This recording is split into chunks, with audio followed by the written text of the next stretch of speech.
uma avaliação, por gentileza, né, do jogo com duas equipes desse nível, o Inter e o Flamengo. Dá para colocar como dois postulantes ao título, você coloca o Inter nesse patamar também. E queria aproveitar, por gentileza, se você puder responder também, porque a partir de agora é Campeonato Brasileiro, o Inter já tem Libertadores. Se você tem um planejamento prévio do que você pretende fazer com uma curva de jogos ou vai avaliar jogo a jogo? Vamos começar pela... Oi. Está... Alô?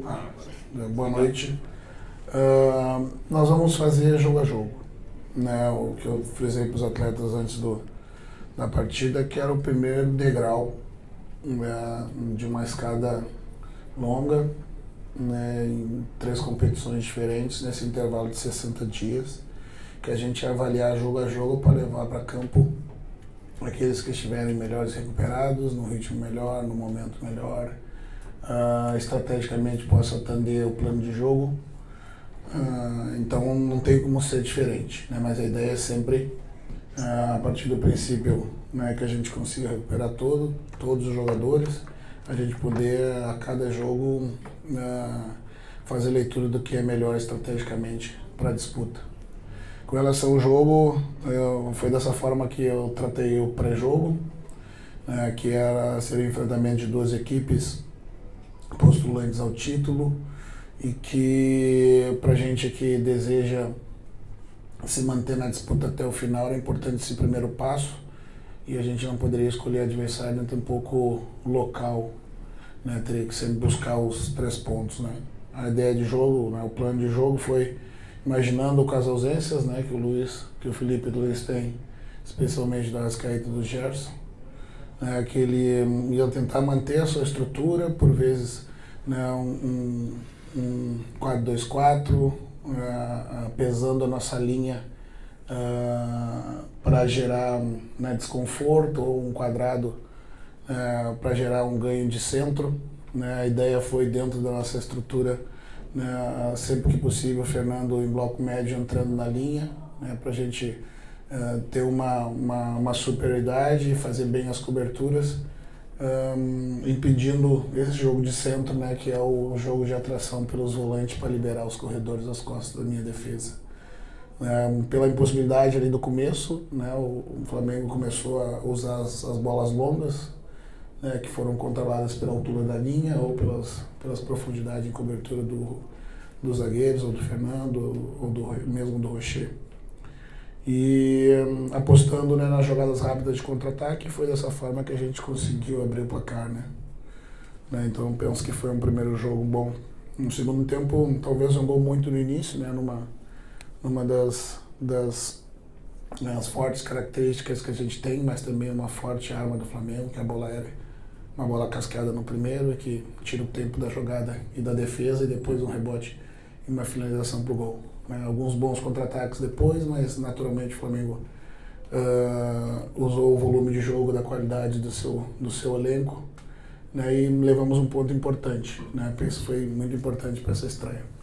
Boa noite, Roger. Boa noite. Queria te ouvir um pouco sobre as trocas no time em relação à final do Campeonato Gaúcho. Voltou o Rocher, voltou o Borré, o próprio Wesley, né, que já tinha entrado no intervalo, voltou. Queria te ouvir sobre essa decisão. E o Inter permanece invicto na temporada depois de um duelo importante, né, contra o Flamengo, naquele que eu particularmente considero o jogo mais difícil, né, do Campeonato Brasileiro. Quanto isso é impactante para vocês, quanto vocês levam isso para a sequência que virá pela frente? As trocas, né, da final para o início do Brasileiro, né, lá atrás eu falei para vocês que eu vou usar o momento, a estratégia, a gestão, né, e dependendo do momento elas terão pesos diferentes, né, não é algo, né, matematicamente exato, né, e para esse jogo, né, o Valência vindo de uma sequência de 2 jogos nessa seleção e uma sequência prévia de um acúmulo também de jogos, né, na final do estadual. Eu optei pelo Borré, mas também pelo fato de gerir o processo, né, e dar oportunidade daquele que foi, né, titular também em pouco tempo, nos ajudando a poder disputar a sua posição em campo. E disse para que se defenda lá em campo, né, porque o Valência se credenciou a estar entre os 11. Da mesma forma, o Wesley e o Rocher, né, 2 jogadores, né, que contribuíram muito e têm o direito de disputar a posição em campo. Mas também estrategicamente vi na figura do Borré a possibilidade da gente reter essa bola para dar tempo, como a gente estaria em bloco mais médio, buscar as buscas de profundidade, né? Ter um tempo a mais, né? O Valência é um jogador que se propõe a profundidade no primeiro tempo, a gente tem um pouco mais em apoio, né? Para dar tempo tanto para o Wesley quanto para Vitinho acessar essas profundidades e dar tempo da gente entrar no campo de ataque, como aconteceu no primeiro gol. Então foi isso. Qual é a segunda questão? A gente busca para manutenção disso, né? Mas o que vai manter a invencibilidade é a estrutura que a gente demonstrou solidez dentro do campo, né? Que conseguiu fora de casa um ponto importante. A invencibilidade por si só, o número, né? Para mim é menos importante. O mais importante é o que a gente faz dentro dessa invencibilidade. Boa noite, Roger. Tu acabou de dizer o número menos importante. Queria um balanço teu sobre o ponto conquistado fora de casa contra uma equipe muito forte como o Flamengo, o quão isso é importante em relação também ao desempenho. O que te deixou mais feliz ou menos feliz? O resultado ou o desempenho? E se puder também, como isso vai repercutir na próxima semana? Porque a gente ainda não teve oportunidade de conversar sobre Libertadores, mas ela está chegando. Sim, eu penso que as duas coisas, né? Eu penso que estrategicamente a gente foi muito bem. Tecnicamente, em alguns momentos, tomamos algumas decisões que nos impediram de progredir no campo, por talvez não querer acelerar o jogo demais e devolver a bola para o Flamengo. Porém, mas estrategicamente, taticamente, eu acho que a gente cumpriu à risca o plano de jogo, como eu falei anteriormente, e isso nos garantiu esse ponto importante fora de casa. Então, foram as duas coisas, né? Foi o desempenho, né, tático coletivo, né, alguns equívocos, né, individuais, né, da construção, né, como eu falei anteriormente, e a solidez que a gente demonstrou contra um grande adversário, né. Agora a gente reavalia, olha com calma, né, vê jogo a jogo, né, muda a chave, né, para outra competição e presta atenção agora na Libertadores.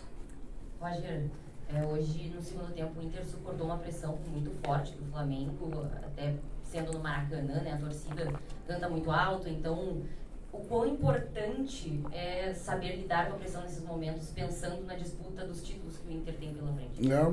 A gente tem que ter a maturidade de saber entender o jogo e atuar da forma como a partida pede. Naturalmente, né, nós somos uma equipe que desejamos pressionar, independente seja em casa ou fora, né, mas uma equipe que tem né, dentro da sua qualidade de jogador, a retenção da bola, erra-se muito pouco.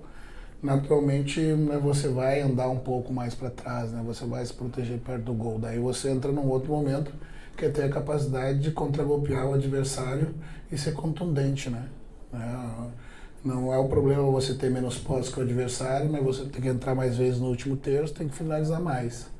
A posse por si só, ela tem que vir junto da produção ofensiva e das finalizações, entrar no último terço finalizações. E ter sabido se organizar defensivamente em bloco médio mais baixo, né, no segundo tempo, nos deu a condição de usar esse espaço. As trocas foram feitas com esse intuito, né, colocar o Valência logo aos 20 minutos, o Carboneiro um pouco antes, e fortalecendo a saída, né, do Vitinho, do Wesley ali com o Thiago, para a gente não perder força de marcação e seguir andando para dentro do campo de ataque. Roger, a gente que acompanha o teu trabalho desde o primeiro dia, a gente vê uma evolução constante do time, né, uma maturidade como a gente viu hoje. Mas desde o ano passado, a gente vê, principalmente a imprensa do centro do país, tá bem porque tá jogando com a corda esticada. O Inter fez uma boa campanha. No Gauchão, o Gauchão não é parâmetro para nada, o Gauchão é engana-bobo. Hoje tu enfrentou talvez a melhor equipe do time do Brasil, de igual para igual. Parece que o Inter tem que sempre se provar a cada jogo, né, pro centro do país. Quem está deslocado do eixo acaba tendo menos visibilidade, é natural, né? Mas isso não nos incomoda, né? Isso nos dá uma noção exata, né? Mesmo que, né, os holofotes sejam, né, para os times do centro do país, a gente vai devagarinho mostrando o trabalho, como você disse, desde o ano passado. Mas eu já vejo, sim, né, se falar muito bem do trabalho, se falar muito bem do momento do internacional, do protagonismo, né? A primeira pergunta foi relacionada justamente à possibilidade do Internacional ser um postulante ao título. Eu acho que isso é mérito do trabalho, né? Então demora um pouco mais, mas o reconhecimento sempre chega. Aqui, Gilmar Machado. Olha, você já tem um trabalho consolidado no futebol brasileiro, até você me permite, foram feitas perguntas sobre o jogo, queria te fazer uma pergunta justamente sobre essa sua trajetória como treinador, porque nesse momento parece que existe uma perspectiva dentro do futebol brasileiro de que a seleção brasileira deve ser entregue a um treinador estrangeiro. Isso só aconteceu na história da seleção pelo menos 3 vezes em momentos muito curtos, né? Historicamente, a seleção foi comandada até mesmo em Copa do Mundo por treinadores. Você, um treinador que vem se desenvolvendo, acabamos de ver, né, o seu trabalho aqui hoje diante do Flamengo. Queria saber como é que você se sente quando a todo momento se fala apenas nos treinadores estrangeiros. E para aqueles mais desavisados, não é xenofobia, não é nada disso, a gente só quer saber como é que é a cabeça de um treinador brasileiro. Vem se desenvolvendo no momento que se fala tanto de treinadores estrangeiros. Quem fala é o ambiente externo, né? Em 2014, quando deu o 7-1 que a gente perdeu a Copa do Mundo em casa, eu estava acomodado na minha função de auxiliar. E quando a gente perdeu, o que o ambiente externo disse? Que os treinadores brasileiros não serviam, os mais velhos, que tinham que renovar, né? Eu entendi aquele momento, né, e saí para me lançar como treinador, porque eu tinha 38 anos, né? Muitos fizeram o mesmo caminho, alguns permaneceram, né, talvez na velocidade que o ambiente externo gostasse que nós evoluíssemos, dessemos resultado, né, passaram a desejar o estrangeiro, né? Então não vem do nada, né? Não é o externo, não foi nós treinadores brasileiros que pedimos os estrangeiros. Eu gostaria muito de ver treinadores brasileiros treinando a seleção brasileira, mas eu não sou contra. Até porque como treinadores brasileiros nós também já tivemos em outros países, né, inclusive em seleções, né? Claro que um país que é pentacampeão do mundo tem excelentes treinadores que podem ocupar esse lugar, né? Mas o ambiente externo acaba pautando as discussões, né? Um dia foi a geração mais antiga que não servia, entrou os mais novos. Os mais novos não serviam, vêm os estrangeiros, né? Me parece que em alguns momentos a gente não está muito satisfeito com o que está, assim como o jogador que está jogando. O bom é sempre o que não está, né? Então faz parte, né? Como treinador, eu sempre pauto para o fortalecimento da minha categoria, né? Com atualização, com formação, né? Com conhecimento, isso não nos falta, né? Nós não devemos nada para os treinadores que vêm de outros países. Roger, boa noite. Jonathan Santos, canal BTV Esportes, prazer ter você aqui no Rio de Janeiro. Até se tratando um pouco da partida, muito se falava nos comentários dos torcedores que foi uma partida de 2 times muito bem treinados. Felipe Luiz buscando uma longevidade agora no Flamengo, você fazendo um bom trabalho no Internacional, tendo um contrato renovado essa semana, informação até 2026. Renovou, foi, presidente? Saiu de contratação renovada. Queria saber de você sobre o objetivo de um trabalho longevo. Como é que você enxerga no futebol brasileiro essa questão de um trabalho longevo dos treinadores? Hoje a gente viu o Abel Ferreira, o Vojvoda no Fortaleza. Eu queria saber a sua opinião. Então, seguindo na direção da pergunta do teu colega, né, eu não sou contra os estrangeiros, né? Eu gostaria de ver só a mesma política de reciprocidade, né? Porque mas eu hoje, a graduação em profissional de educação física, formado com todas as licenças da CBF, mas para que eu acesse o mercado exterior, ainda me cobram 60 meses de atuação na primeira divisão, né? E a gente não vê a mesma política sendo adotada aqui, né? Então, isso acaba desequilibrando, né?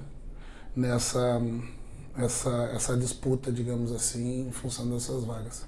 Agora eu comecei o raciocínio e me perdi da tua pergunta. sobre o trabalho longevo. Então, eu queria completar era isso, né? Os treinadores estrangeiros, né, por eles virem com cultura diferente, né, deram a oportunidade deles ficar um pouco mais. Né? Para mim, como brasileiro, me davam 4 jogos. Os estrangeiros, como vem a cultura, passaram das 6, 7. Só que como o mercado é igual, se estenderam também pra gente. E a gente sabe que dificilmente vai ficar mais que 6 jogos sem vencer. Uma equipe grande, né? Estreiam jogadores que foram contratados, jogadores saem do departamento médico, o momento vira e você volta a vencer. Né? Então os treinadores estrangeiros foram importantes em algum momento e são, né? Porque por vezes quebram algumas conservas culturais que nós brasileiros não conseguimos quebrar. Porque o ambiente externo não permite. Né? O Jorge Jesus veio, pediu um telão no estádio, né? E todo mundo achou muito bonito, né? Mas se eu pedisse uma TV de 42 para colocar, eu era professor Pardal. Né? Esse ano foi a primeira vez que eu trabalhei, né, no dia do jogo, né, no campeonato estadual, um jogo à noite. Se eu fizesse isso há 5 anos atrás, eu tenho certeza que eu seria inventor. Mas se faz há 20 anos lá fora. Né? Então, por isso que eu aprecio a vinda assim, porque dos bons treinadores, né? Mas que a gente não desconsidere o que a gente tem bom dentro de casa. Boa noite, Roger, tudo bem? Marcos Eduardo, do canal Gato Mestre. É sempre um prazer falar com você. Parabéns pelo título gaúcho, pelo jogo de hoje. Eu queria que você falasse sobre o Rocher. O que ele sentiu, você sabe de alguma coisa? E o menino Antony, o que você conversou com ele? Estava 1-0 Internacional, o Flamengo provavelmente iria aumentar a pressão. E o que você conversou com ele quando você colocou ele no segundo tempo? Obrigado. Vai lá e entra. Na beira do campo não tem muita informação para dar. Ele já estava jogando, ele jogou todo o campeonato estadual. Né? Sabe o que faz, né? Dentro do nosso modelo. O Rocher a gente vai ter que reavaliar, ele sentiu, né, a dividida na mão ali. Né? Tomara que não seja nada, mas ainda é precipitado a gente afirmar alguma coisa. Né? Foi preciso substituir